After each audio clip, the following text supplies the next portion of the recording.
కాంగ్రెస్ ప్రభుత్వం అధికారంలోకి వచ్చిన తర్వాత వీఆర్ఎస్ నేతలపైన ప్రతిపక్ష నాయకులపైన తప్పుడు కేసులు పెట్టి అక్రమంగా జైలుకు పంపుతున్నారని, ముఖ్యంగా మధుర నియోజకవర్గంలో తనను టార్గెట్ చేసి అయ్యప్ప స్వామి మాలలో ఉన్న తనను తప్పుడు కేసులు పెట్టి జైలుకు పంపారని, అక్రమ కేసులకు ఎట్టి పరిస్థితుల్లోనూ భయపడనని బీఆర్ఎస్ చింతకాని మండల అధ్యక్షులు పెంట్యాల పుల్లయ్య స్పష్టం చేశారు.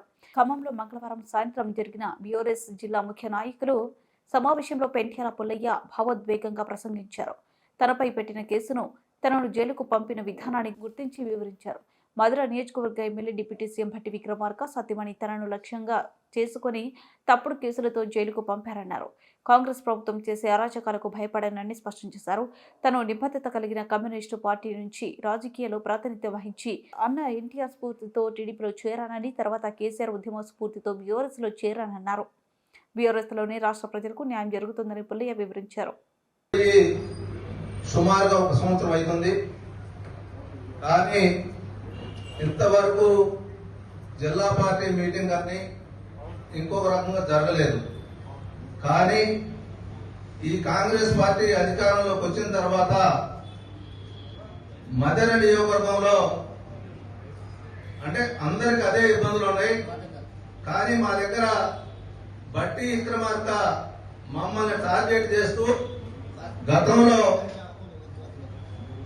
గత పరిస్థితిలో నన్ను కాంగ్రెస్ పార్టీలోకి రమ్మని అతని ఇంటికి పిలిపించుకొని కొన్ని సంవత్సరాల క్రితం నేను కమ్యూనిస్టు పార్టీలో ఉన్న ఎన్టీఆర్ ఆశయాలతో టీడీపీలో ఉన్న తర్వాత ఉన్న పరిస్థితిని బట్టి రాష్ట్రం విడిపోయేటప్పుడు కొండబాల గారి నాయకత్వంలో ఆనాడు ఇప్పుడు పోయిన మన మంత్రి చెప్పుకోవడం కూడా సిగ్గుచేటు.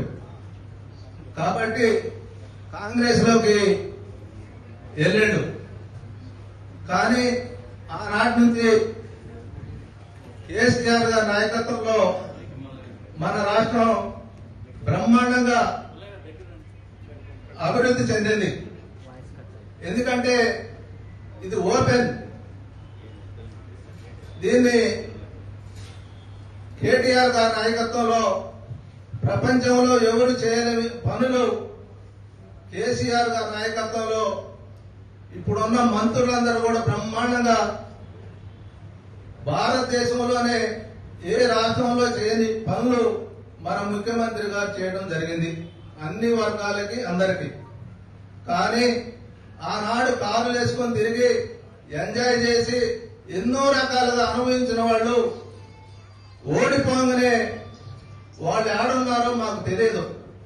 ఆనాటి నుంచి ఈనాటి వరకు కూడా మనం నానా ఇబ్బందులు పడుతున్నాం. కానీ ఎవరికి ఫోన్ చేసినా కానీ ఫోన్ లిఫ్ట్ చేయరు.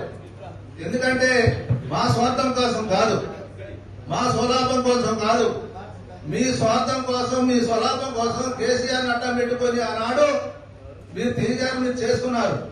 కానీ ఈనాడు మేము నానా రకాలుగా గ్రామాల్లో ఇబ్బందులు పడుతున్నాం.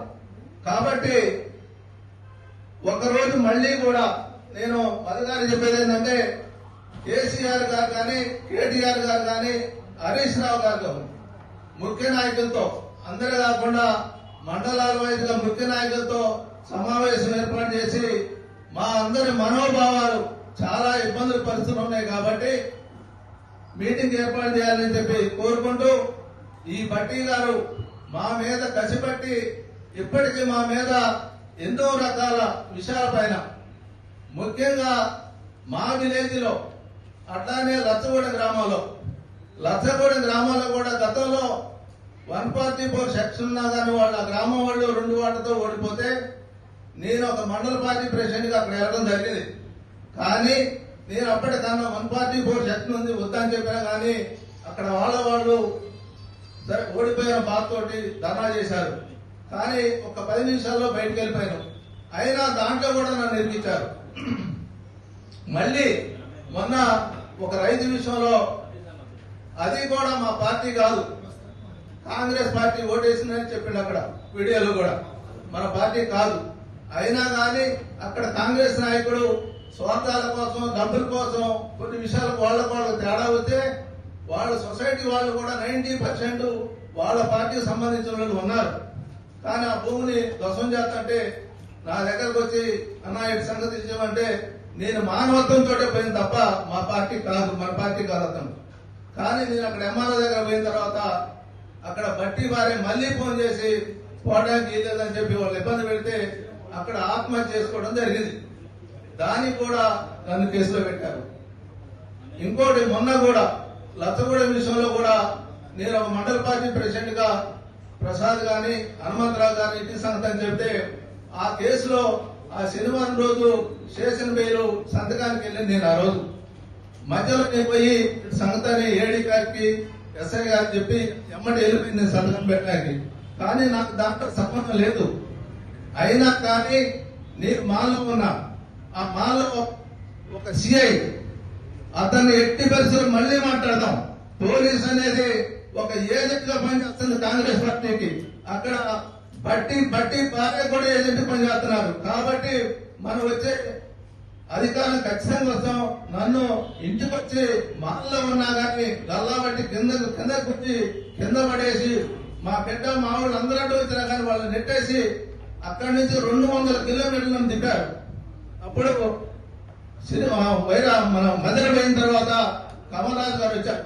కానీ మన నాయకులకి ఎవరు కూడా ఇన్ఫర్మేషన్ గంగా రవిడిలాగా ఒక బందిపోటు లాగా నన్ను దింపారు. అయినా మా వాళ్ళు 4 కార్లు వేసుకుని ఎమ్మడపడ్డా కానీ వాళ్ళు ఏ రూట్ లో పోయి అప్పుడు కమలరాజు గారు వచ్చిన తర్వాత ఏ రూట్ తీసుకొచ్చి మళ్ళీ వైరా చేసుకొచ్చి నన్ను కోర్టు తీసుకురావడం జరిగింది. కాబట్టి ఈయనన్నింటినీ మనమందరం ఒక్కటే, మన పార్టీ కేసీఆర్. కాబట్టి మనమందరం దీనందరం మనం పని కట్టుకొని అందరం కష్టపడి పనిచేసి ఇప్పుడు మన నాయకులు ఉన్నారు కదా, ఎవరైనా కావచ్చు. మేము ఆనాడు బాగా అందరం పనిచేసిన వాళ్ళమే. కానీ ఈనాడు కష్టం వచ్చినప్పుడు ఒక్కరు ఫోన్ వాళ్ళు చేయట్లే. అలాంటి వాళ్ళని మనం ఖచ్చితంగా కేసీఆర్ లెవెల్లో గుర్తుపెట్టుకోవాలని చెప్పాలని చెప్పి మనం సెలవుస్తున్నాం. రేపు 22వ తారీఖు 22 సాయంత్రం పొద్దుటూరులో 22 సాయంత్రం పొద్దుటూరులో కార్యక్రమం కాబట్టి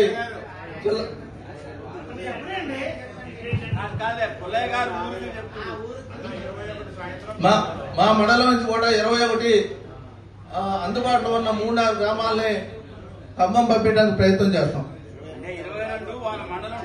మా మండలం కూడా ఉన్నది కాబట్టి ఏది లచ్చగూడెం 2-3 గ్రామాలు ఉంటాయి. వాటిని కూడా